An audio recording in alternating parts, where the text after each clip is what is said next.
and thank you for joining me today on Christina's Crochet Creations. Today we're going to be working on a coaster using Tunisian crochet. For today's project, you're going to need some cotton yarn and a Tunisian crochet hook. Okay, let's get started. To begin, we're going to cast onto our hook just like we're starting any other crochet project. So create your slip knot. And then we're going to chain 15. So 1, 2, 3, 4, 5, and you want these to be fairly loose. 6, 7, 8, 9, 10, 11, 12, 13, 14, 15. You'll find with Tunisian, if you chain too tightly at the beginning of your project will begin to curl. So you want to make sure that at the beginning of your project, you're either using a hook that's one size larger than the project calls for that first row, or just make sure that it's nice and loose there at the beginning. Okay, and now we're going to work on row 2. In some patterns, you'll hear the designer recommend that you work in this back stitch here to create a nice pretty border. You can do that if you want to, if you're making a gift or you want it to, look a certain way. But really, this is up to you, whatever is easiest for you. I just like to work in the back loop. So you're going to insert your hook into the second back loop from the hook. So skip the first one, going into the second. Insert your hook, yarn over, pull through once, and you're going to leave both of those loops on your hook. And you're going to do that all the way across to the end. Again, you want to make sure that these are nice and loose.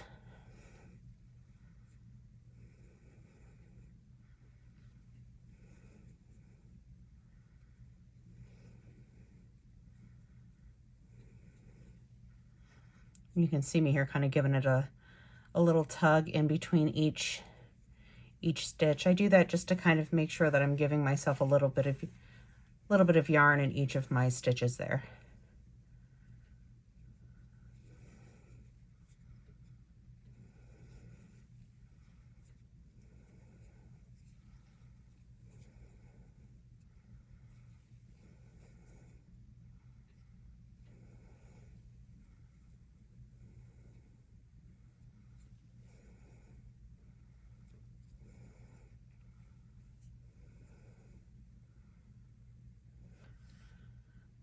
So now that we've reached the end there, we've got 15 loops on our hook. And this is why we use the longer hook, so that our piece doesn't fall off the end. If it's a small enough piece, you might be able to use just a regular crochet hook. So you might be able to do this without a Tunisian crochet hook. But for a longer piece or like a baby blanket, something like that, you would definitely need to get either an Afghan hook or a Tunisian hook. So now that we're ready to continue working on our piece, you're going to yarn over, pull through one loop, and that's essentially your chain 1 when you would typically turn on another piece. And then you're going to yarn over and then pull through 2 loops and do that all the way across. Yarn over, pull through 2. Yarn over, pull through 2, yarn over, pull through 2, yarn over, pull through 2, and you're going to do this all the way back across.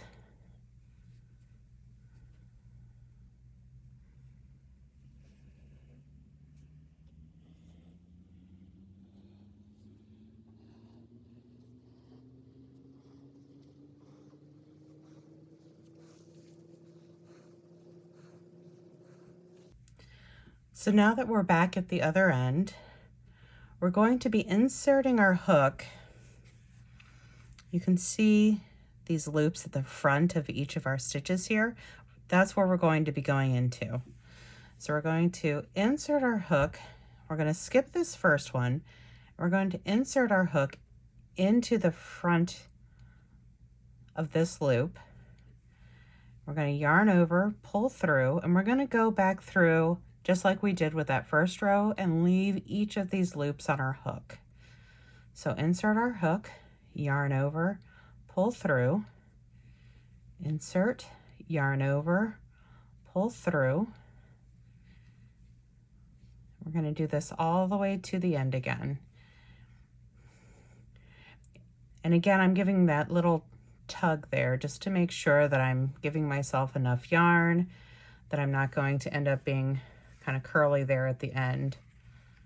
I kind of do this all the way through my piece just to make sure it's consistently spaced and the tension is kind of consistent through the piece.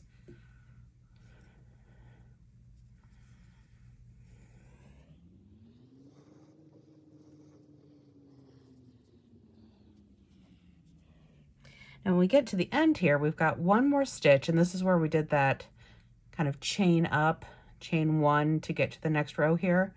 We're going to insert our hook, and we're going to go through this loop that's on the end here. So you see that stitch here that's on the side, and we're going to just insert our hook into that loop there. So we're going to pull through there.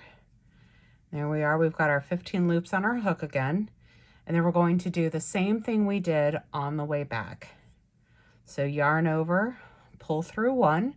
So that's our chain one to build up to the next row. And then we're going to yarn over, pull through two, and we're going to do that all the way back.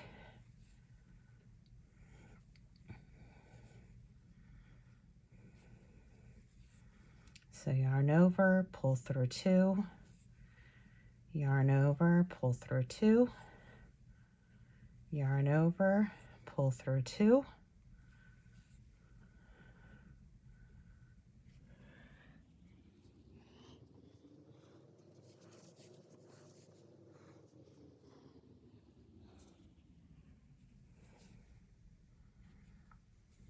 okay, and there you go.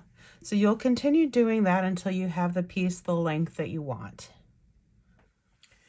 So once you get your piece to a desired length, you're going to insert your hook into the stitches that you previously were before, but instead of just inserting, yarn over, and moving on to the next stitch, you're actually going to do a slip stitch.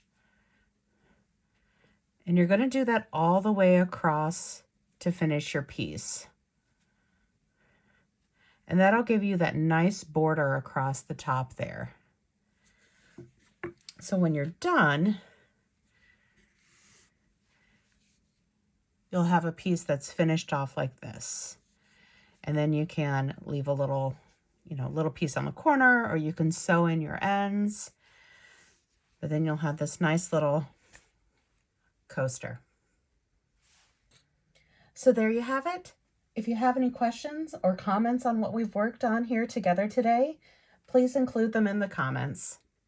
I will include the items that I've used here in the description. See you next time.